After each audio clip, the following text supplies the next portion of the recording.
দিয়ে আমি কোনোমতে পালিয়ে বেঁচে ফিরেছি। মাটিতে ছড়িয়ে ছিটে পড়ে আছে শত শত মরদেহ, দাউ দাউ করে জ্বলছে আগুন। সুদানের আল ফাশারের এই দৃশ্য দেখে গাও শিরে উঠবে যে কারো। আরএসএফ যোদ্ধারা শহরটি নিয়ন্ত্রণে নেওয়ার পর থেকে ব্যাপক গণহত্যা ও মানবতা বিরোধী অপরাধের খবর পাওয়া যাচ্ছে। এমন অবস্থায় মৃত্যু নগরীতে পরিণত হওয়া এল ফাশার থেকে পালিয়ে যাচ্ছেন হাজার হাজার মানুষ। এই পরিবারগুলো সহিংসতা থেকে বাঁচতেই হাজার হাজার মাইল পথ পাড়ি দিচ্ছে খাবার এবং পানি ছাড়াই। জাতিসংঘ শরণার্থী সংস্থা ইউএনএইচসিআর জানিয়েছে সুদানের আল ফাশার থেকে 60,000-এর বেশি মানুষেরা পালিয়েছে।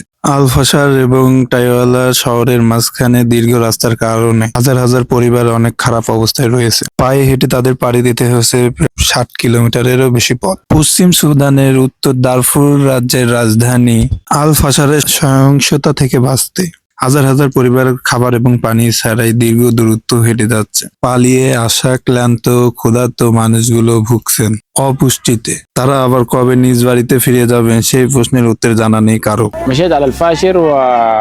এল ফাশার একটি ধ্বংসস্তূপে পরিণত হয়েছে। তারা উট ও মোটরসাইকেল দিয়ে প্রায় 300 জন মানুষকে ঘিরে ধরেছিল।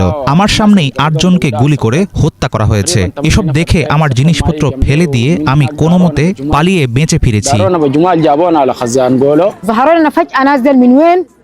হঠাৎ 3 জন যুবক এসে হাজির হলো। তারা কোথা থেকে এসেছিল জানি না, তবে তাদের গায়ে আরএসএফ এর পোশাক ছিল। তারা ফাঁকা গুলি করে আমাদের থামতে বলল, আমাদের তল্লাশি করলো এবং প্রচন্ড মারধর করলো। জানি না যারা সেখানে ছিল তারা এখন জীবিত না মৃত। আরএফএস এল ফাশারের নিয়ন্ত্রণ নেওয়ার পর দেশটির ভৌগোলিকভাবেই অনেকটা ভাগ হওয়ার পথে, কারণ আরএফএস এখন সুদানের পশ্চিমাঞ্চল এবং পার্শ্ববর্তী কর্ডোফানে বড় একটি অংশের নিয়ন্ত্রণ নিয়েছে। অন্যদিকে সেনাবাহিনীর নিয়ন্ত্রণে এনেছে রাজধানীর খার্তুম এবং মধ্য লোহিত সাগরের সংলগ্ন পূর্বাঞ্চল। আধা সামরিক বাহিনী আরএসএফ ও সেনাবাহিনীর মধ্যে ক্ষমতা দখল নিয়ে সুদানের 2023 সালের এপ্রিল থেকেই দুজনের মধ্যে যুদ্ধ চলছে। এই সংঘাতের জোরে এখন পর্যন্ত নিহত হয়েছে 1.5 লাখ মানুষ। এছাড়াও প্রায় 1,20,00,000 মানুষ ঘরবাড়ি ছেড়ে পালাতে বাধ্য হয়েছে। জাতিসংঘের মতে সুদান এখন বিশ্বের সবচেয়ে ভয়াবহ মানুষ সংকটের মুখোমুখি।